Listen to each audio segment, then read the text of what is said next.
itu banyak sekali kesalahan pada saat mengupload. Itu ada penolakan. Kang, kok nggak keluar sih SPP PIRT-nya nih? Pada saat mau diklik tidak keluar otomatis. Ya karena tadi pada saat dicek bukan kategorinya PIRT. Assalamualaikum warahmatullahi wabarakatuh. Sampurasun, kembali di Kang PSAPI Channel. Di video ini saya akan membahas pertanyaan yang masuk ke kolom komentar, terutama di perizinan PIRT ya. Ada kurang lebih 500 komentar, cuman hampir beberapa sama pertanyaannya.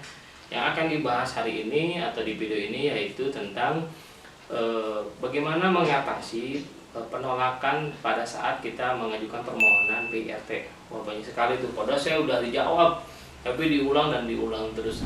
Jadi saya dulu yang dimanapun berada, ketika kita mengajukan perizinan PIRT ada beberapa hal yang perlu kita ketahui. Nah, di sini kita akan bahas hal-halnya seperti apa sih supaya kita tidak ditolak, dan apa aja yang biasa terjadi ketika ada penolakan di pengajuan PIRT.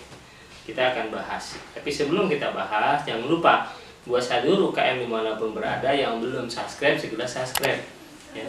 Jangan, ketika video ini tayang bagus, nah jangan lupa share dan like videonya ya. Atau bisa ikuti IG-nya Kang V, bisa DM jika ada permasalahan atau diskusi terkait tentang perizinan PIRT. Nah, lalu lebih detailnya bisa ke Sadira Consulting ya. Baiklah, saudara UKM, kita akan mulai seperti apa sih penolakan yang terjadi pada saat pengajuan PIRT. Yang pertama yang terjadi yaitu dari sisi pengisian form. Jadi ada kesalahan di di desain label kemasan. Di desain label kemasan seperti apa sih poin-poinnya?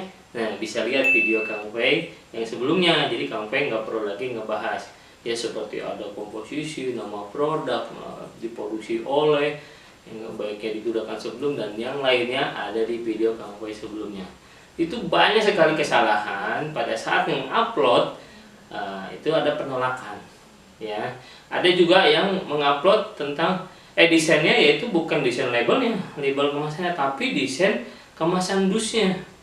Jadi kita misalkan ada kemasan pouch, dia masukin ke dusnya, di dusnya, yang dusnya inilah yang dia upload. Nah, itu ditolak karena ada beberapa unsur yang harus dipenuhi ya, dalam kata lain wajib ya. Diantaranya ada beberapa poin tuh ya, di video yang Kang P sebelumnya ya. Ini ada komposisi dan yang lainnya. Yang kedua, ada permasalahan terkait kesalahan pemilihan KBLI. Nah, kualifikasi baku lapangan usaha Indonesia. Itu ada kesalahan dalam pengisiannya. Nah, jadi misalkan produknya apa, keripik, ya, dia masukinnya salah nomor yang dipilih. Untuk cara mengetahui gimana cara menemukan KBLI, nah silakan nonton video Kang P yang sebelumnya ya. Semuanya sudah lengkap, tinggal ditonton. Jadi jangan sampai salah pilih KBLI.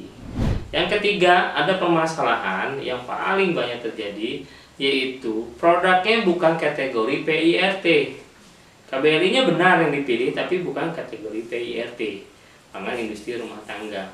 Nah, biasanya ada kesalahan, ternyata produknya masuk ke kategori MD/BPOM, makanan dalam. Kalau ML itu makanan luar, badan POM ya.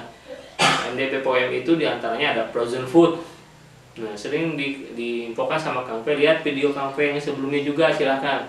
Bagaimana cara memilih penentukan KBLI, cara membedakan jenis-jenis perizinan. Nah, di situ juga jangan sampai salah. Kang, kok nggak keluar sih SPP PIRT-nya nih? Nah, pada saat mau diklik tidak keluar otomatis. Ya karena tadi pada saat dicek bukan kategorinya PIRT ya.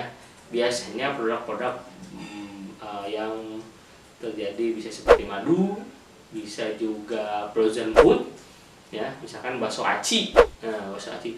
Ada lagi yang maksa, Kang, ini kan bisa, Kang. Nah, kalau mau melihat nomor PIRT itu berlakunya kapan, lihat di nomor PIRT ya, di sini nih ya. Di yang terakhir itu ada 2 digit. 2 digit itu menentukan tahun ya. Kalau misalkan Kang ternyata bisa nih, dilihat tahunnya. Nah, di PP 65 tahun 2021 tentang perizinan beresiko, nah itu baru berlaku di tahun 2021. Ya, dipisah-pisah tuh. Mana yang MD, mana yang PIRT. Nah, dulu kalau di tahun 2018 belum ada tuh. Ya, diperbaiki lagi. Nah, pada saat pengajuan di NIB beresiko, pemilik KBLI dan dia masuk OSS yang juga berbasis risiko, nah itu udah mulai dipilah sama sistem.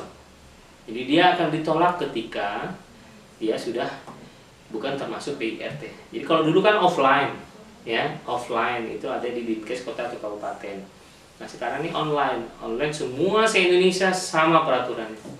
Ya, jadi coba dilihat digit terakhir itu menentukan tahun berakhirnya PIRT.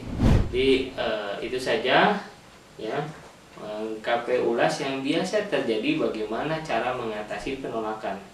Nah, buat satu UKM yang ingin membuat PIRT mengalami kesulitan berapa kali gagal, silakan hubungi Sarira Consulting. Sekarang Sarira Desain kita mekarkan.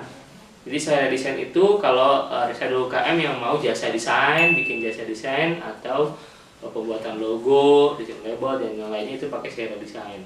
Ya, Sarira Consulting ini nanti yang khusus untuk konsultasi mengenai perizinan PIRT, PKRT, layak higienis, terus halal dan yang lainnya.